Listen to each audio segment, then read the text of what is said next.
You, John Fitzgerald Kennedy, do solemnly swear I, John Fitzgerald Kennedy, do solemnly swear that you will faithfully execute the office of President of the United States that I will faithfully execute the office of President of the United States and will, to the best of your ability, and will, to the best of my ability, preserve, protect, and defend the Constitution of the United States. preserve, protect, and defend the Constitution of the United States. So help you God.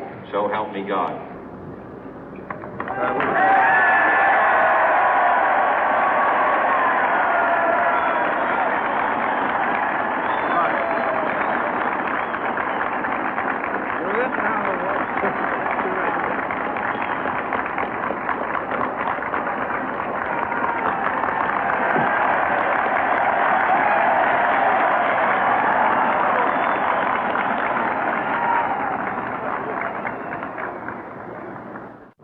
Vice President Johnson, Mr. Speaker, Mr. Chief Justice, President Eisenhower, Vice President Nixon, President Truman, Reverend clergy, fellow citizens.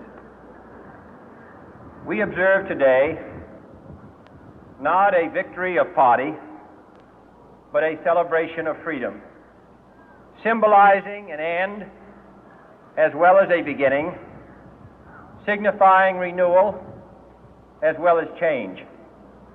For I have sworn before you and Almighty God the same solemn oath our forebears prescribed nearly a century and 3/4 ago.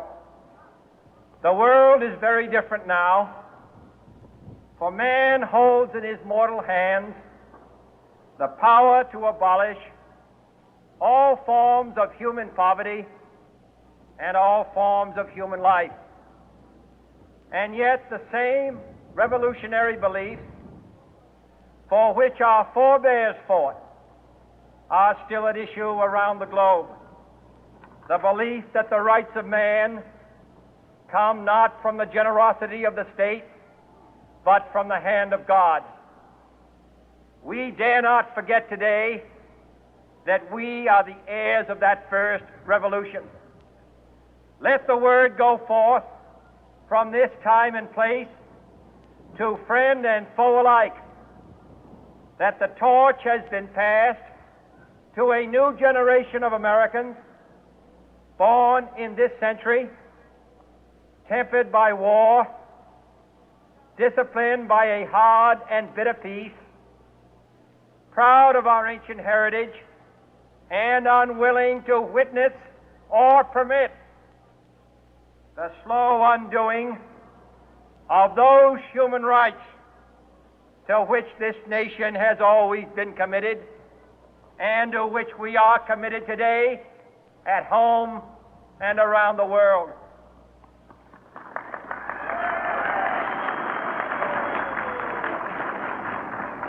Let every nation know, whether it wishes us well or ill, that we shall pay any price, bear any burden, meet any hardship, support any friend, oppose any foe to assure the survival and the success of liberty.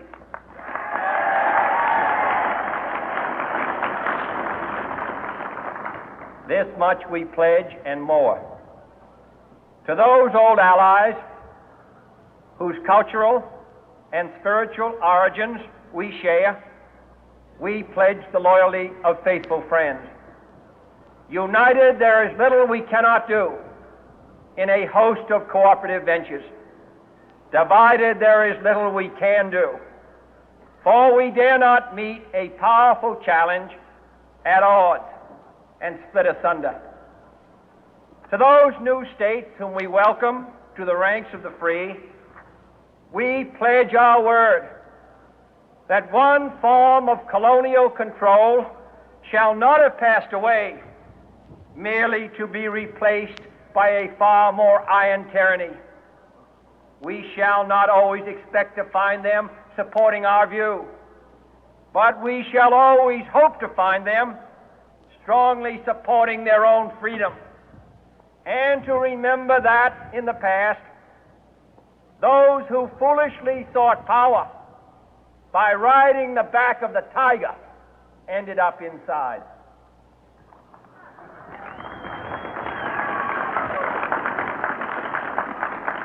To those people in the huts and villages of half the globe struggling to break the bonds of mass misery, we pledge our best efforts to help them help themselves for whatever period is required, not because the communists may be doing it, not because we seek their votes, but because it is right. If a free society cannot help the many who are poor, it cannot save the few who are rich.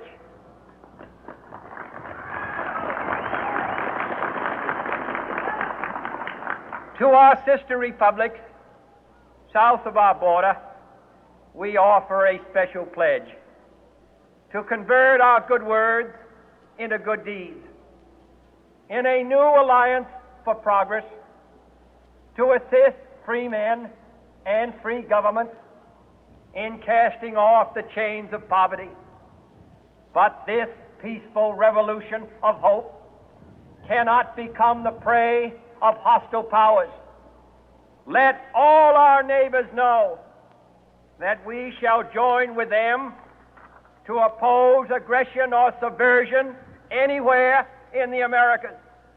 And let every other power know that this hemisphere intends to remain the master of its own house.